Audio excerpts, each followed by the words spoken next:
नमस्कार। Good evening सभी को। पीएससी अड्डा के यूट्यूब चैनल पर मैं अरुण कुमार एक बार फिर से सबका हार्दिक स्वागत करता हूं। पहले तो माफ़ी चाहूँगा कि पिछले 3-4 दिनों से मैं आपके समक्ष उपस्थित नहीं हो पाया किसी कारण से।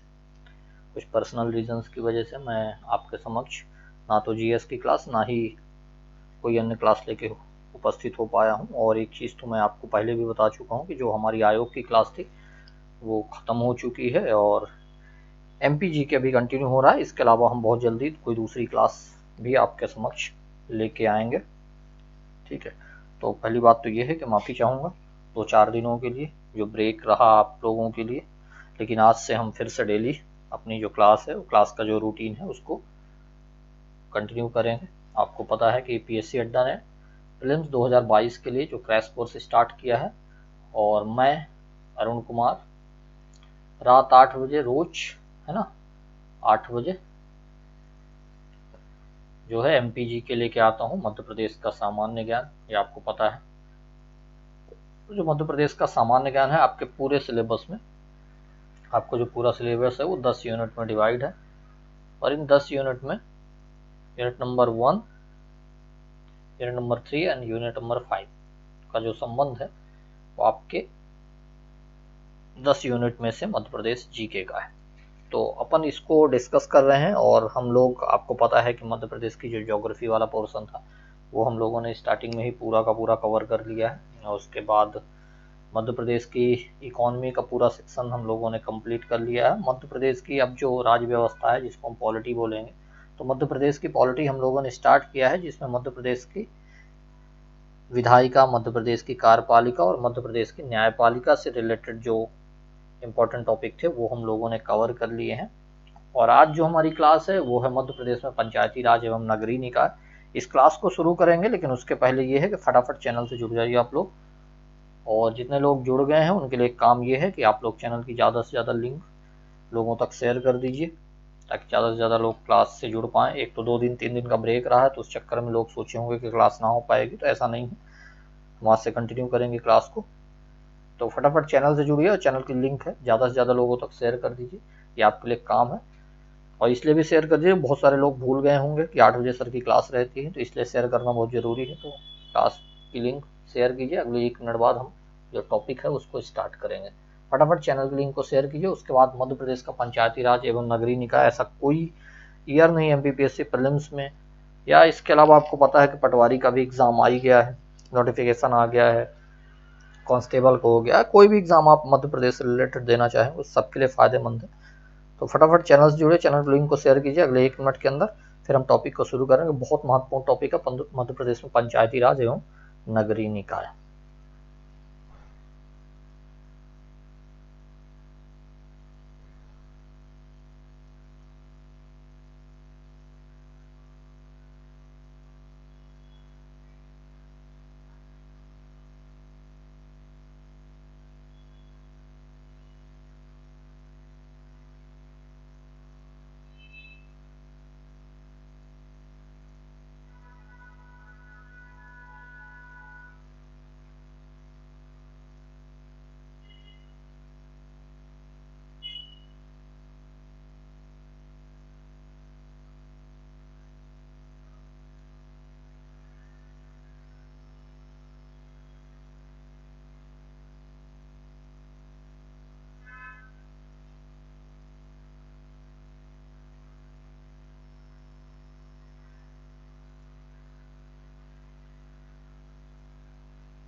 चलिए शुरू करें।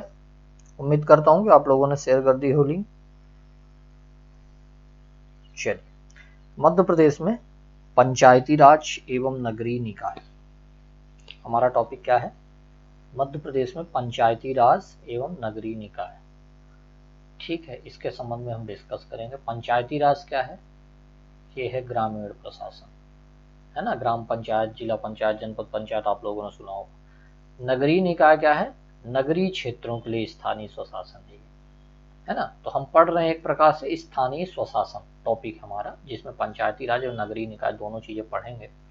ठीक है, तो स्थानीय स्वशासन में देख लीजिए आप लोग, यहाँ से आप लोगों को समझ में आएगा जो हमारा स्थानीय स्वशासन का मतलब ये है सिंपल सा कि जो प्रशासन है उसका तीसरा स्तर है। आपको पता है एक केंद्र से प्रशासन होता है, यानी सरकारें चलती है, एक राज्य से चलती है, तो ये तीसरा है लोकल स्तर पे, है ना, स्थानीय स्तर पे।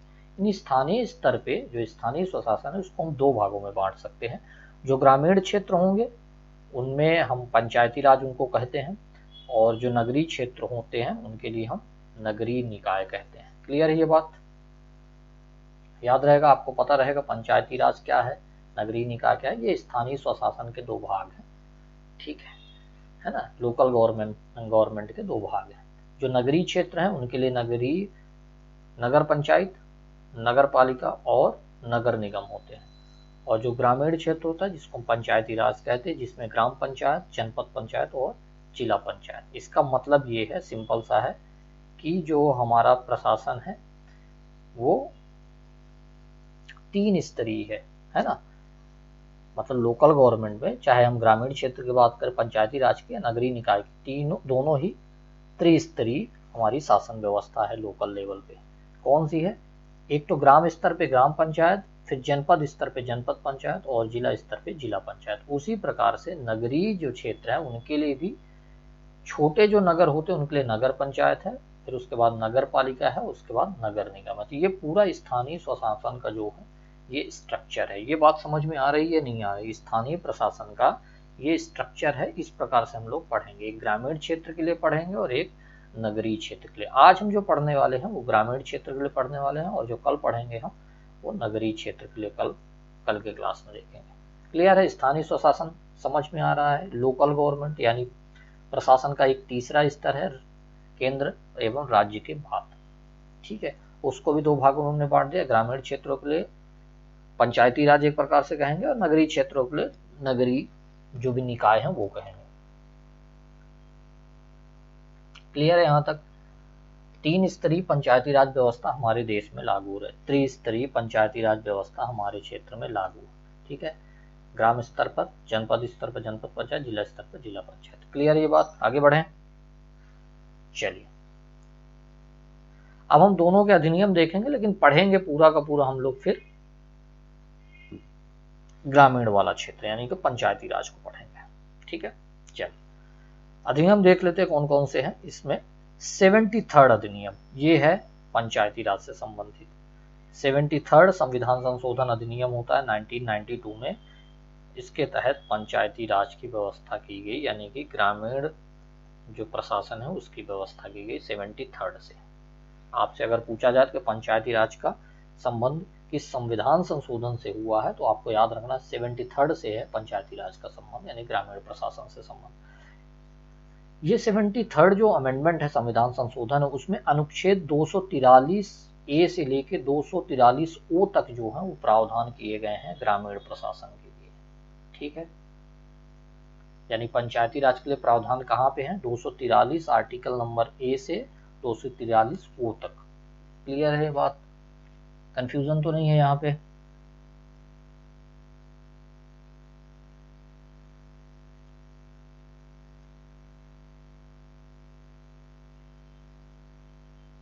बढ़े आगे। चलिए, उम्मीद करता हूँ कि 73rd आप लोगों को समझ में आ रहा होगा। इसमें जो किस भाग में, आपको पता है कि संविधान में कितने भाग है?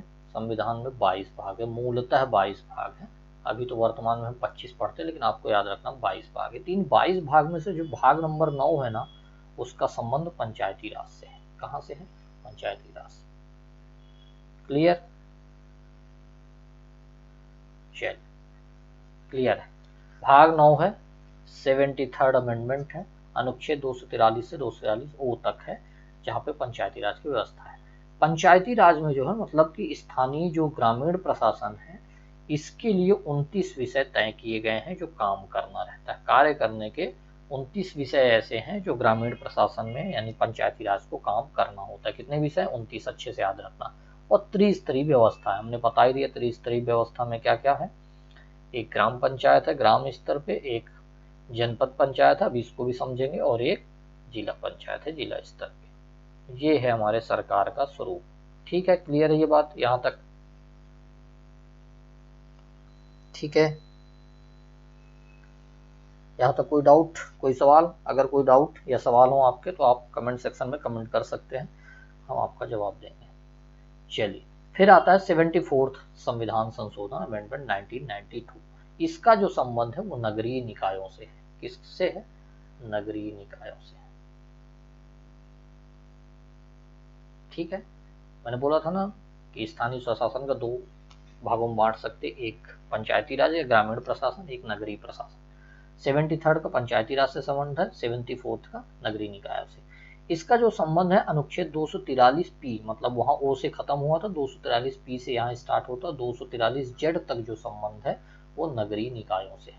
ध्यान रखना, आर्टिकल याद रखना बहुत अच्छे से। यहाँ से क्वेश्चन हर साल 2 से 3 बन रहे हैं, आप देख लेना। कभी वो पंचायती राज में निर्वाचन पूछता है, कभी वित्त आयोग का गठन पूछता है, तो कुछ ना कुछ वो पूछ रहा था। 243 से 243 तक जो है नगरीय निकायों को लेकर। भाग 9 ए है। भाग कौन सा है? 9 में क्या है? पंचायती राज, तो नगरीय निकाय 9 ए में है। कुल 18 विषय नगरीय निकायों को दिए गए हैं। नगर पालिका, नगर परिषद, नगर पंचायत को 18 विषय गए हैं। यहाँ भी त्रिस्तरीय है, त्रिस्तरीय मैंने आपको बता दिया है। छोटे नगर, जो नगर की तरफ मूव कर रहे हैं गांव, उनको नगर परिषद बोलते हैं। उसके बाद फिर छोटे जो शहर होते हैं नगर पालिका हो जाती है वो, और फिर जो सबसे बड़े शहर हैं वो नगर निगम हो जाते हैं, है ना। वर्तमान में 16 नगर निगम है। तो इस प्रकार से नगरीय निकाय भी काम करते हैं। चलिए, अब हम देखेंगे पृष्ठभूमि किसकी? पंचायती राज की। क्या देखेंगे? पंचायती राज की पृष्ठभूमि। ठीक है, अभी तक कोई सवाल, कोई डाउट अगर हो तो फटाफट पूछ लीजिए। अगले 1 मिनट से फिर से हम आगे बढ़ते हैं, शुरू करें।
चलिए शुरू करें, बढ़े आगे। पृष्ठभूमि समझते हैं मध्य प्रदेश में पंचायती राज का क्या है। मध्य प्रदेश में नहीं, लेकिन पृष्ठभूमि पंचायती राज का स्थानीय स्वशासन, लोकल जो गवर्नमेंट है, जैसे आपको बता दिए कि 2 स्तर पे हम इसको देख रहे हैं। तो जो लोकल गवर्नमेंट है, स्थानीय स्वशासन, उसका वर्णन जो मिला है सबसे पहले चोल काल में मिला है। चोल इतिहास से संबंधित है, साउथ का एक है ना, एक डेंसिटी थी जो साउथ में शासन कर रही। तो चोल काल जो है उस समय स्थानीय स्वशासन का वर्णन मिलता है हमारे इतिहास में। एक गवर्नर जनरल थे, आपको मध्यकाल सॉरी जो आधुनिक भारत है वहाँ पे पढ़ने को मिलेगा, जब हम इतिहास पढ़ाएंगे तो आपको बताएंगे। तो आधुनिक भारत में एक गवर्नर जनरल रहते हैं भारत में, आपको पता है कि ब्रिटिश सत्ता रहती है भारत में, तो वहाँ पे एक लॉर्ड रिपन रहते हैं। क्या नाम उनका? Governor general Ripon. वो भारत में स्थानीय स्वशासन के पिता कहे जाते। इन्होंने ही स्थानीय स्वशासन का प्रारंभ किया था भारत में, है ना। तीसरे स्तर की सरकार का जो प्रारंभ किया, किसने किया था? बहुत अच्छे से आता है, लॉर्ड रिपन।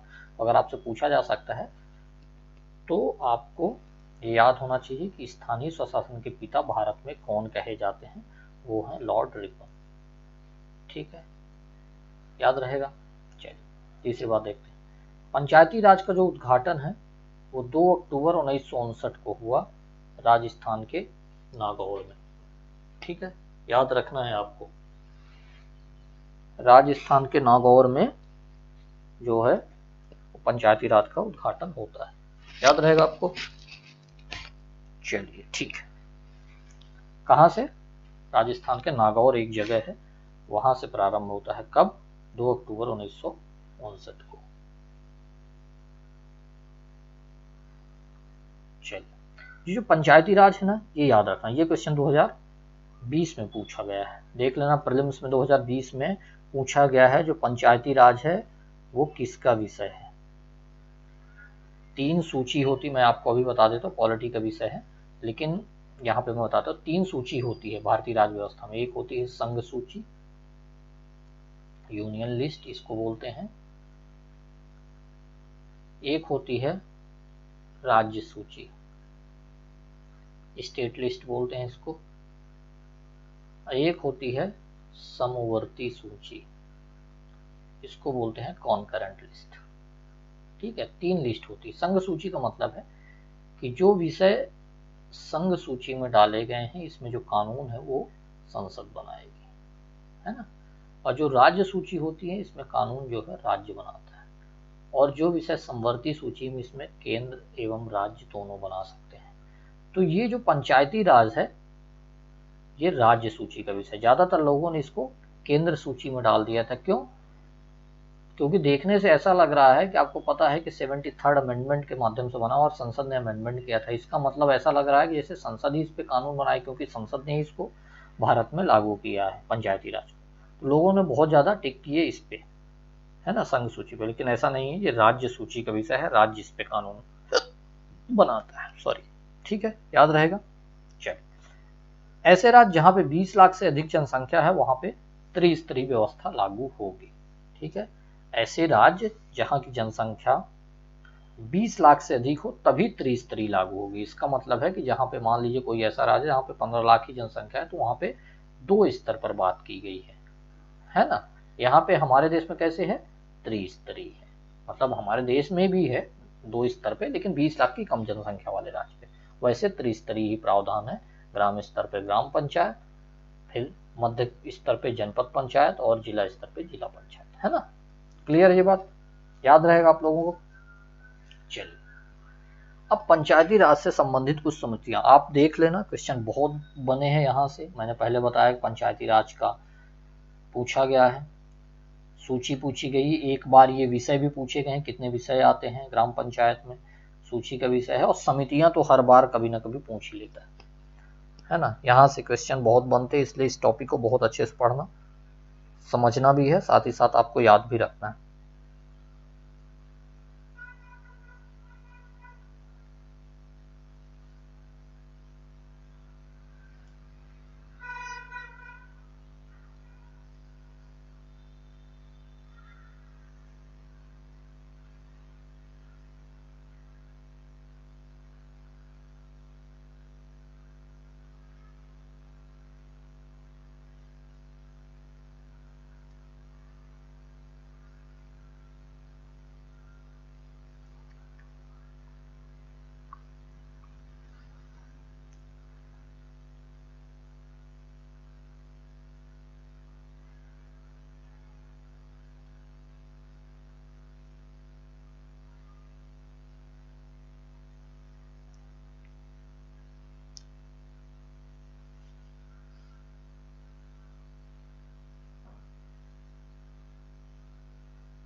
चलिए शुरू करें। तैयार है आप लोग? कोई डाउट, कोई सवाल? अगर कोई डाउट या सवाल हो तो आप लोग कमेंट सेक्शन में कमेंट कर सकते हैं।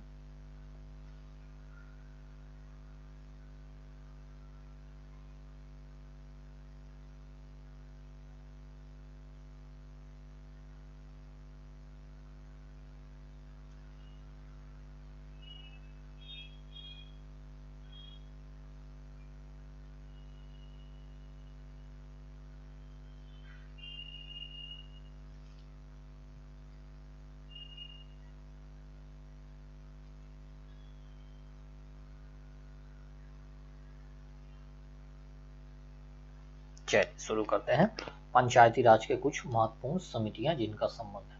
सबसे पहले अशोक मेहता समिति बनी थी भारत में पंचायती राज के लिए। सॉरी, बलवंत राय मेहता समिति, है ना। कब बनी थी? 1957 में। ध्यान रखना है, इसने ही पहली बार त्रिस्तरीय पंचायती राज की व्यवस्था का प्रावधान या सिफारिश की थी। सबसे पहले कौन सी समिति बन रही है? बलवंत राय मेहता समिति। कब? 1957। याद रखना, ये 4 समिति बहुत महत्वपूर्ण है और ईयर भी, है ना, तो ईयर भी याद रखना है। पहले अगर पूछा जाए, बलवंत राय समिति 1957, इसने सिफारिश की त्रिस्तरीय की। फिर दूसरी समिति बनती है अशोक मेहता समिति। कौन सी? अशोक मेहता समिति। इसका जो संबंध है वो है 1977। ये 20 साल बाद जो है ये बन जाती है। ये द्विस्तरीय पंचायती राज की व्यवस्था का प्रावधान करती थी या सिफारिश करती थी। ये सिफारिश मान्य नहीं हुई थी। ठीक है, तो बलवंत राय मेहता समिति 1957। क्लियर है?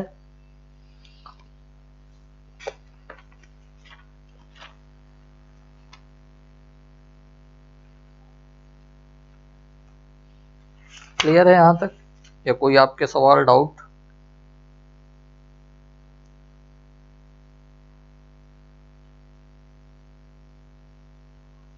चलिए, तीसरी जो हमारी महत्वपूर्ण समिति है वो है एमएल सिंघवी समिति। एमएल सिंघवी, ये क्वेश्चन बन चुका है, ये आप देख लेना, शायद 2020 या 2019, हाँ सॉरी 2019 में ये पूछा गया था कि पंचायती राज को संवैधानिक दर्जा किस समिति के माध्यम से मिला। तो ध्यान रखना, 1986 में एमएल सिंघवी समिति बनी थी। इसने जो है पंचायती राज को संवैधानिक दर्जा दिलवाया था। ठीक है, इसी तीसरी पंचायती राज व्यवस्था को 1986 एमएल सिंघवी। एक और समिति है जीवी के राव समिति भी है, 1985 में ये बनी थी। 4 स्तरीय जो पंचायती राज उसकी व्यवस्था कर रही थी या सिफारिश कर रही थी, जो मान्य नहीं की गई। तो ये समितियां हैं जो सरकार ने बनाई थी पंचायती राज के। सबसे महत्वपूर्ण 57 में पहली त्रिस्तरीय बनाने के लिए बात, 77 में अशोक मेहता समिति, और 86 जो सबसे ज्यादा महत्वपूर्ण है जिसने संवैधानिक दर्जा दिलवाया था मध्य प्रदेश में, सॉरी भारत में। क्लियर? पंचायती राज से संबंधित समितियां याद रहेंगे आपको।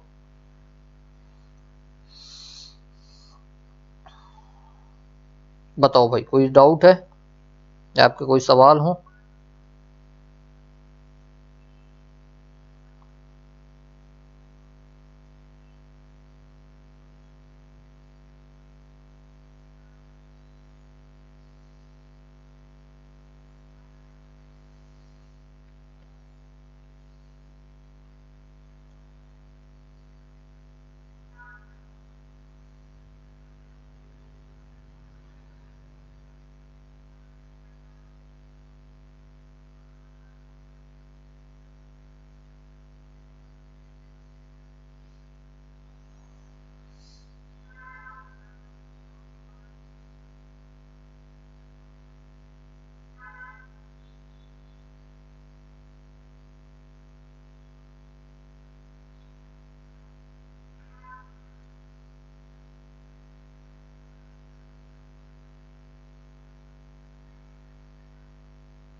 चलिए ठीक है, शुरू करें।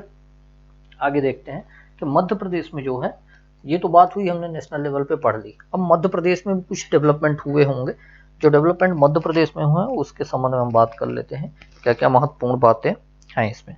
सबसे पहले तो आपको याद रखना है कि मध्य प्रदेश में जो पंचायती राज अधिनियम है वो सबसे पहले 1962 में है। क्या? मध्य प्रदेश पंचायती राज अधिनियम 1962।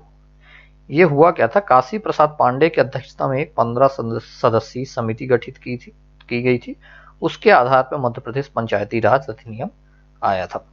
ठीक है, चलिए पहला आपको याद रखना है कि 1962 का मध्य प्रदेश पंचायती राज अधिनियम है। चलिए दूसरी बात देखते हैं। फिर हमारे मध्य प्रदेश में जो दूसरा अधिनियम आया वो अधिनियम आया पंचायती राज अधिनियम 1981। ध्यान रखना है, पंचायती राज अधिनियम 1981। 1962 का अधिनियम था उसको निरस्त करके पंचायती राज अधिनियम 1981 को मध्य प्रदेश में लागू कर दिया गया। ठीक है, अभी कोई संवैधानिक दर्जा नहीं मिला है, लेकिन उसके पहले ही कहीं ना कहीं लोकल गवर्नमेंट की जो थोड़ी सी जो चीजें हो रही थी मध्य प्रदेश में, वो किसी न किसी अधिनियम के माध्यम से डेवलपमेंट हो रहा था। 62 में पहला है जिसको निरस्त करके पंचायती राज अधिनियम 1981 लाया गया। फिर मध्य प्रदेश में और क्या हो रहा है कि मध्य प्रदेश में जो त्रिस्तरीय व्यवस्था के पहली बार जो चुनाव संपन्न हुए थे वो 1981 के आधार पे हुए थे। मध्य प्रदेश पंचायती राज अधिनियम 1981 के आधार पे जो त्रिस्तरीय पंचायती राज व्यवस्था है उस पर पहली बार चुनाव हुए थे, है ना। फिर आता है एक पंचायती राज अधिनियम 1990, है ना। 81 के बाद कब आ रहा है तीसरा पंचायती राज अधिनियम 1990 का। इसका जो मुख्य उद्देश्य था वो ग्रामीण विकास था एवं उनकी जो समस्या है उनको हल करने के लिए लाया गया था। क्लियर है ये बात? याद रहेगा यहां तक?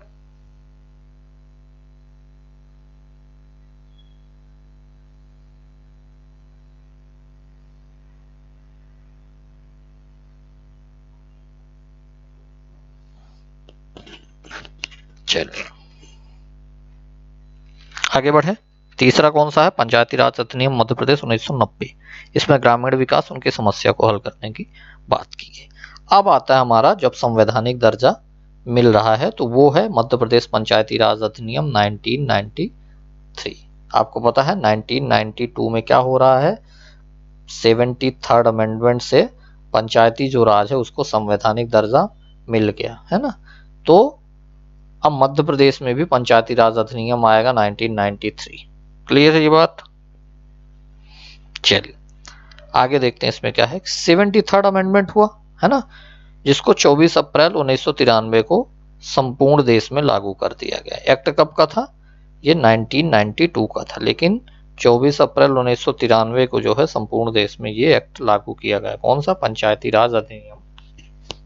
73rd बल्कि कहें 73rd संशोधन, संविधान संशोधन कब लागू हुआ? 24 अप्रैल 1993 को। इसका मतलब है कि देश भर में पंचायती राज को एक प्रकार से संवैधानिक दर्जा दे दिया गया और कहा गया कि सभी राज्य जितने भी हैं 1 वर्ष के अंदर कानून बना ले पंचायती राज के संबंध में, है ना। 1992 में एक्ट आया, 24 अप्रैल 1993 को उसको संपूर्ण देश में लागू किया गया। और जब लागू किया गया तो उस समय ये बोला गया कि 1 साल के अंदर जितने भी स्टेट हैं वो पंचायती राज अधिनियम का कानून बनाए, है ना।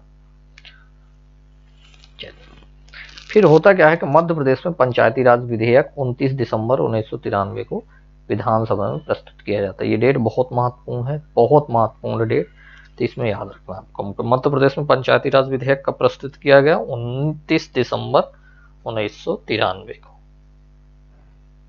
ठीक है, क्लियर है? चलिए कब प्रस्तुत किया गया? 29 दिसंबर 1993।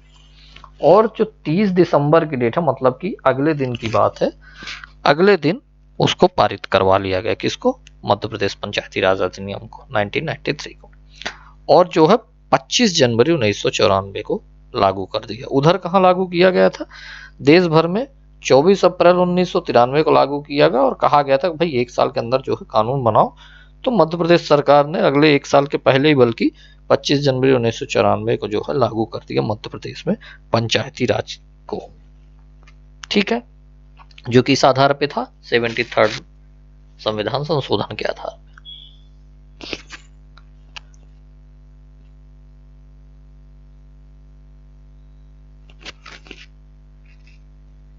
यहाँ पे कोई सवाल या कोई डाउट आपके?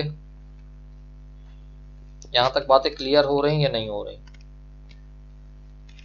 डेट्स याद रहेंगे आपको कि नहीं याद रहेंगे? बताओ भाई, फटाफट बताओ।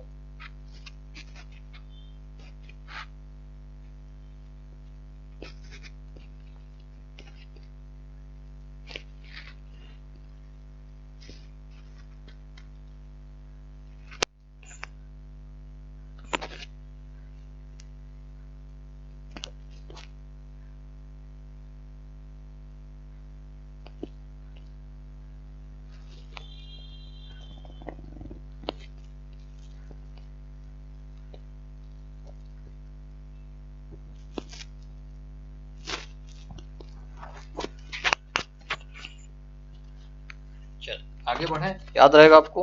चल अब हम देखते हैं कि मध्य प्रदेश में व्यवस्था क्या है। मैंने बताया कि मध्य प्रदेश में भी 30 स्तरीय पंचायती राज व्यवस्था लागू है।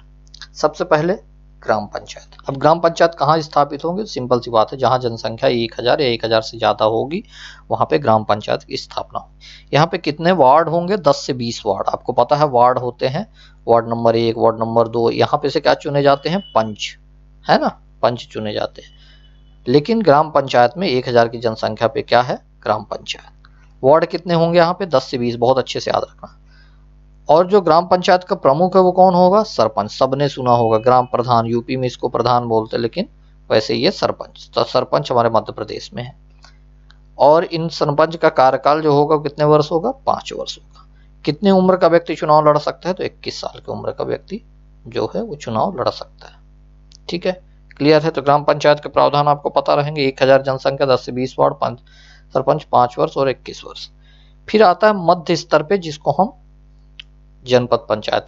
जनपद पंचायत की जनसंख्या 5000 से ऊपर होगी तभी स्थापित किया जाएगा। वार्ड संख्या कितनी होगी? 10 से 25 होगी। और जो यहाँ के प्रमुख होंगे वो जनपद अध्यक्ष होंगे। ठीक है, और इनका भी कार्यकाल 5 वर्ष का होगा। क्लियर है, जनपद अध्यक्ष। और तीसरे स्तर पे जो देखेंगे हम, जिला स्तर पे जिला पंचायत। क्या? जिला स्तर पे जिला पंचायत। चलिए, अब जिला पंचायत की स्थापना कैसे होगी कि 50,000 से अधिक जनसंख्या जिस जिले में होगी तो वहां पे जिला पंचायत स्थापित होगा। यहाँ पे जो वार्ड होंगे, अभी आपको पता है कि अभी 3 महीने 4 महीने पहले ही जो है जो पंचायती राज के इलेक्शन हुए थे, जिला पंचायत, जनपद पंचायत एवं ग्राम पंचायत के। वार्ड कितने हैं? 10 से 35। किसमें? जिला पंचायत। और जिला पंचायत का जो अध्यक्ष होता है वो प्रमुख होता है। कार्यकाल यहाँ भी 5 वर्ष होता है। क्लियर है। तो जो हमने 3 स्तर बताए थे, 3 स्तरीय पंचायती राज व्यवस्था मध्य प्रदेश में लागू है, तो आपको पता चल गया। ग्राम पंचायत ग्राम स्तर पे, जनपद पंचायत मध्य स्तर पे और उच्च स्तर पे जिला पंचायत। क्लियर है बात? क्लियर है या कोई आपके सवाल या कोई डाउट? जो भी हो आप फटाफट जो है कमेंट सेक्शन पे कमेंट कीजिए, ताकि हमें पता चले कि आप लोगों को चीजें समझ में आ रही हैं या नहीं।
बताइए भाई, फटाफट बताइए।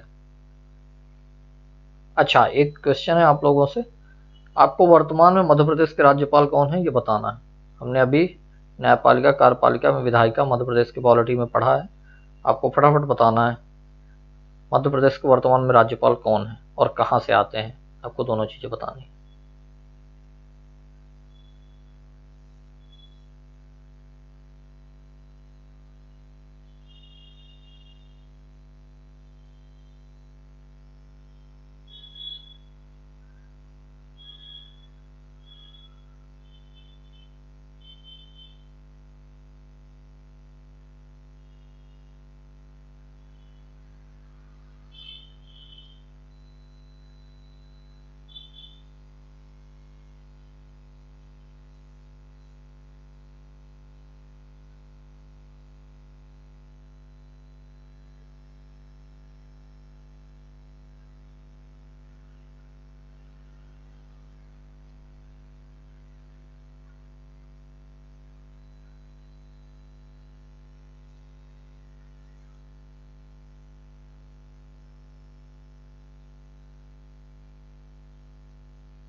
चलो आगे बढ़े। अब हम देख लेते हैं पंचायती राज यानी कि जो ग्राम स्तर पे है पंचायती राज, त्रिस्तरीय पंचायती राज व्यवस्था में इन लोगों इन संस्थाओं के काम क्या है। पहली बात, सार्वजनिक कुआं वगैरह आप लोग जो गाँव में देखते होंगे, वो उसकी जो है सार्वजनिक कुओं की मैं बात कर रहा हूँ। वो जो निर्माण कार्य है वो पंचायती राज या ग्राम पंचायत का है। तालाबों का निर्माण करवाना एवं जलाशयों का निर्माण करवाना, ऐसे प्रकार के टोटल 29 विषय हैं। हम सारे 29 विषय नहीं देखेंगे, लेकिन देखेंगे काम क्या क्या करना होता है। कुएं, तालाब एवं जलाशयों का निर्माण, ठीक है, क्लियर है। दूसरी बात, सार्वजनिक मार्ग, वही जो सड़क हम बोलते हैं, एवं जो नालियां होती है पानी निकलने के लिए, उनका जो निर्माण कार्य है वो कौन करेगा? पंचायती राज। उसके लिए जिम्मेदार संस्था कौन है? पंचायती राज, ठीक है, क्लियर बात। चलिए, तीसरा, जन्म प्रमाण पत्र देना, मृत्यु प्रमाण पत्र देना, वो कहां से संभव हो पाता है? आपको पता है कि वो लोग जो पंचायती राज या ग्राम पंचायत होती है वहीं से ये जो है प्रमाण पत्र बनाए जाते हैं। कैसे? जन्म प्रमाण पत्र, मृत्यु प्रमाण पत्र। हाट, बाजार, मेलों का जो आयोजन है वो ग्राम पंचायत का विषय है, ग्राम पंचायत का काम है ना। बाजार तो आपको पता है, मेले भी कई बार जाते होंगे आप लोग। तो जो इन चीजों का है आयोजन वो कौन करेगा? ग्राम पंचायत। सार्वजनिक भूमि जो है उसका प्रबंधन, मैनेजमेंट करने की जिम्मेदारी किसको दी गई है? वो दी गई है ग्राम पंचायत को। और पीडीएस जो पब्लिक डिस्ट्रीब्यूशन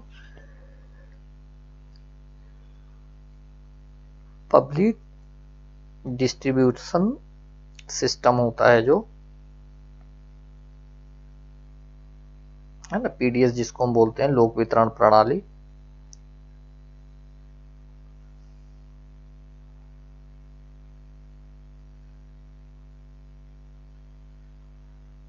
इसका जो क्रियान्वयन है वो कौन करता है? ग्राम पंचायत। क्लियर रहेगी यहां तक बात?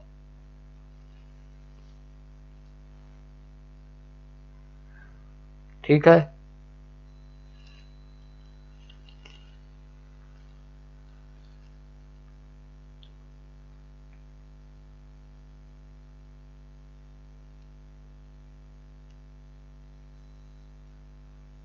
चलिए आगे बढ़े। चलो ठीक है। अब हम ग्राम पंचायत से संबंधित कुछ महत्वपूर्ण जो आर्टिकल हैं उनके विषय में देखेंगे, और यहां से क्वेश्चन हर बार बन रहा है। चाहे आप 2019 का पेपर देख लें, वहां भी प्रीलिम्स में पूछा गया है। इसके अलावा चाहे 2020 का पेपर देख लें, वहां पे भी प्रीलिम्स में क्वेश्चन पूछा गया है यहाँ से। और चाहे 2021 का देख लें पेपर, वहां भी प्रीलिम्स में यहाँ से क्वेश्चन पूछा गया है। ठीक है, कहाँ से? आर्टिकल से। तो आर्टिकल को भी आप बहुत अच्छे से कवर करेंगे, ठीक है। महत्वपूर्ण, सबसे पहले आर्टिकल नंबर मैंने बोला था 243 ए से लेके 243 ओ तक जो है उल्लेख किसका है? ग्राम पंचायतों के संबंध में आर्टिकल उल्लेख करता है ना, ग्रामीण प्रशासन के संबंध। सबसे पहले आर्टिकल 243 ए। 243 ए में क्या है? ग्राम सभा। अब ग्राम सभा क्या होती है? 21 वर्ष के जो 18 वर्ष सॉरी जो भी बच्चे हों 18 वर्ष से संबंधित, और 18 वर्ष पूर्ण कर लें और वो मतदाता हैं, इनसे मिलके जो है ग्राम सभा बनती है ना। तो सभी मतदाता जो 18 वर्ष के हैं, मतदान का अधिकार रखते हैं, उनको मिला के जो है ग्राम सभा बनती है। वो ग्राम सभा का अगर आपसे उल्लेख पूछा जाता है तो आप आंसर टिक करेंगे 243 ए। क्लियर है महत्वपूर्ण अनुच्छेद?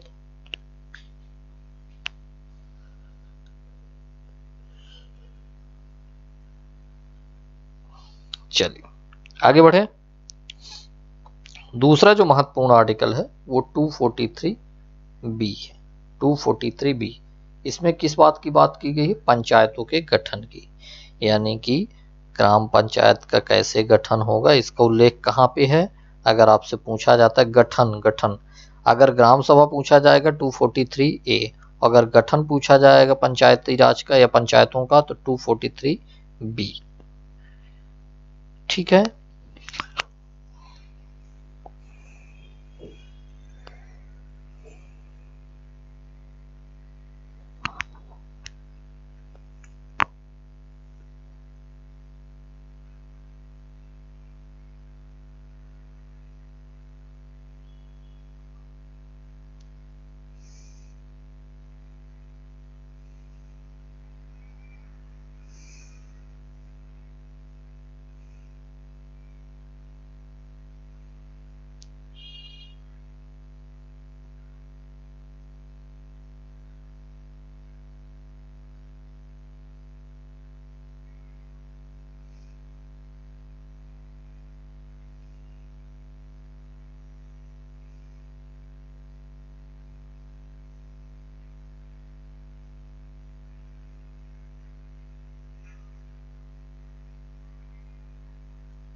चलिए ठीक है, याद रहेगा 243B गठन।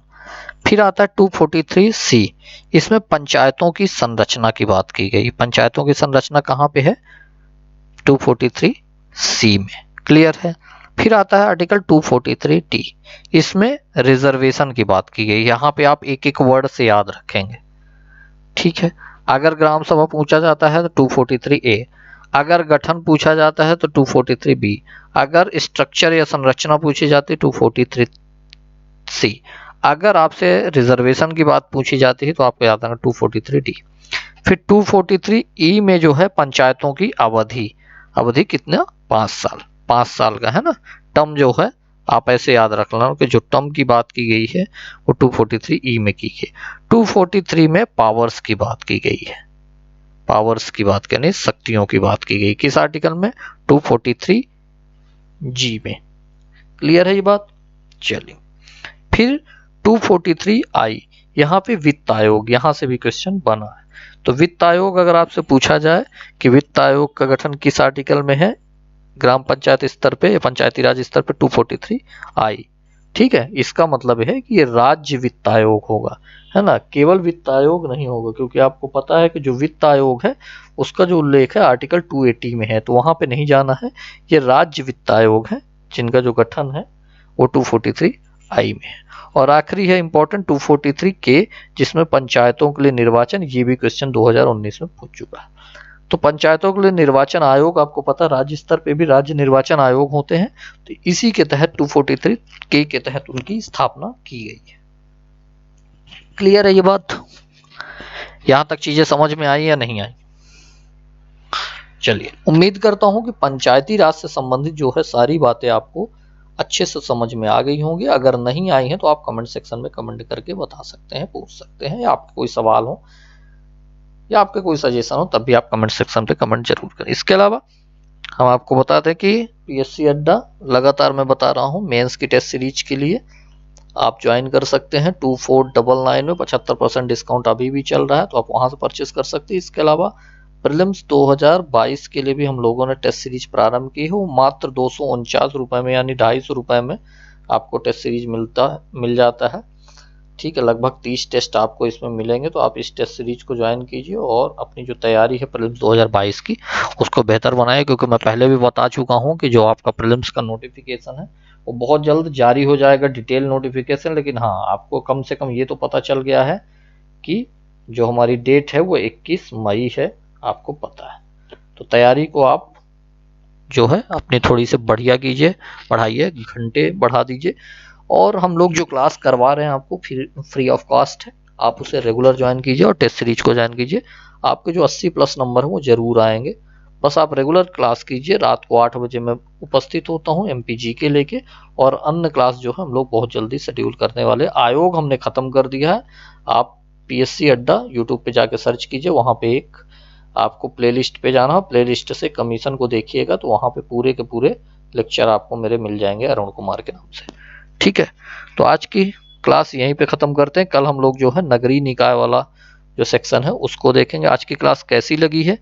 अच्छी लगी है तो वीडियो को जरूर लाइक कीजिए, वीडियो की लिंक को ज़्यादा से ज़्यादा लोगों तक शेयर कीजिए, कमेंट करना बिल्कुल ना भूलें।